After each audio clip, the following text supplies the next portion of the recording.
Paano nga ba gumawa ng heavy duty extension cord?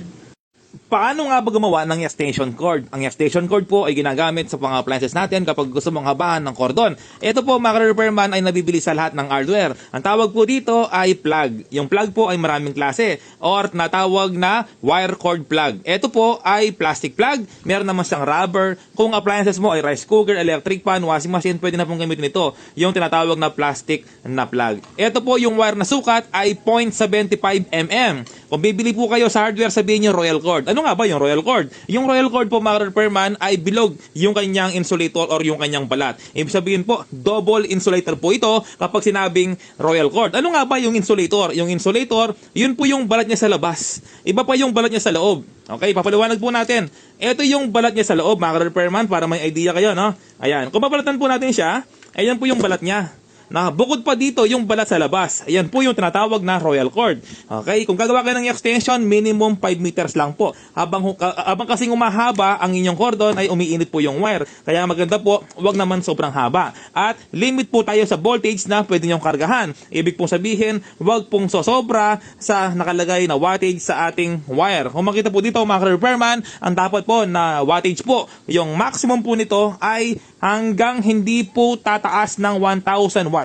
Ibig ko sabihin, pwede po rito yung mga washing machine, spin dryer, plancha, no, flat iron, kung ano-ano man. Huwag lang po aircon, huwag lang po jetmatic, huwag lang po yung mataas na wattage. Okay? So, eto na po yung paglagay sa ating plug. Kung makita po ninyo, magkabila. Kahit magkabaliktad, walang problema. Basta't huwag lang magkakadikit. Eto po, yung pagkaka-splicing po natin sa ating insulator. Kailangan po, huwag lalabas sa kanyang plug. Kailangan po, ibuhol nyo po dyan sa magkabilang tornilyo at higpitin ng maayos. Ganyan po yung pagkakalagay natin. Ngayon, lalagay na po natin to.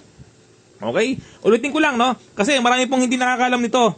Ang sabi daw nila, hindi daw magkapalit. Meron tinatawag na neutral tsaka line. Okay? So, mali po yun. Ibig ko sabihin, okay lang kahit magkabaliktad ng pagkakalagay sa plug. Kahit magkabaliktad yung wire, walang problema. Okay? May kulay po yan, pero okay lang kahit magkabaliktad. Tapos, ito naman po ang ating tugang outlet or extension ng tugang. Ito po, kapag maluwag ang inyong outlet, lost connection, ang dapat nyo lang po gawin, mga repairman, papang ko lang. Ang dapat nyo lang gawin kapag maluwag, sikipin lang po butas.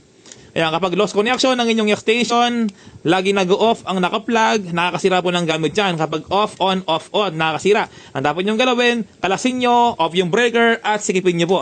Okay, paano nga ba yung paglagay? Ito siya mga repairman. May dalawang tornilyo po dyan. No? Kahit babae po kayo, alam po ito. No? Ipapakita ko yung safe na paraan kung paano nga ba paglagay ng wire sa ating extension. Okay, una, sukatin mo muna siya. Okay, ayan no, sukatin mo muna. So ganyan po yung tama. Huwag kang sosobra dito, huwag mong ilalabas. Okay, so dapat ibubuhol mo siya para yung hibla magsama-sama. Kapag po kasi buhaghag po yan, may possible na maputol lang kapag inihigpitan mo yung tornilyo. Okay, so ngayon mga repairman, ang ginagawa ko ay binubuhol ko po dito at inikot-ikot sa ating kamay, no? Okay, habahan ko ng konti, medyo kapos po siya, no? Okay, buhol ko ulit. Tapos maganda kung alisin mo muna yung tornilyo para mabuhol mo ng maayos sa daliri mo. Okay? Ganyan din po yung ginawa ko sa plug. Kaya maganda po yung pagkakabuhol po niya. Alisin mo yung isang tornilyo at higpitan mo sa daliri mo. Ayan. Para sa nakatali. No, tama po yan mga repairman, no? Para sa nakatali. Alisin mo yung isa. Tapos, yung isa naman tornilyo. Ito po yung shape na paraan, no, kung paano gumawa ng DIY na extension cord. Kasi nga, kurente yan, hindi biro-biro. Kailangan safe po kayo, no? Yung ganitong klaseng kapal ng wire, ulitin ko lang, 0.75 mm. Compatible lang po dito. O syempre, di ba, mas kumakapal yung wire, mas maganda. Okay? Ulitin ko lang, mas kumakapal lang bilhin yung wire, mas maganda. Okay? Yung wire na pinapakita ko po sa inyo, yung common na ginagamit lang po natin ng mga extension, no? Yung naka-load, electric pan, ilaw, Wi-Fi, TV, yun lang po, ano, na wattage na kailangan po ninyong i-load. Huwag yung sobrang wattage dahil overload na po kayo, hindi po kayo ng wire, masusunog po yan sigurado. Okay? Ayan po, no? Kaya nga po, mas maganda, may alam ka, no? Ikpitan ng maayos yung kabila. Okay, ayan po, umiikot po sa pag-ikot natin yung wire, tama po yan. Ikutin natin, ayun. Tapos, balatan mo dito yung wire para masara ng maayos. Ikat natin. Ayan, ito yung sinasabi ko mga repairman, no? Buwaghag po siya. So ulitin po natin yan, no? Okay, kapag buwaghag po siya, huwag nyong isasara, no? Kailangan po maayos ulit. Okay? So ulitin natin mga ka-repairman para may idea yung iba. Diretso mo siya, tapos ikot-ikutin sa daliri mo para maging sama-sama yung lahat ng hibla ng wire. O tapos, ilalagay mo yung tornilyo, ikutin mo siya. Okay, ikot-ikot lang yan. Para kang project po yan sa high school, no? Extension, paano gumawa ng extension cord. Ayan po. Tapos, higpitan mo ng maayos. Kailangan po, hindi po sumasama yung wire, no? Para hindi po siya magkakabol-bol. O yan, no? Higpitan ng maayos.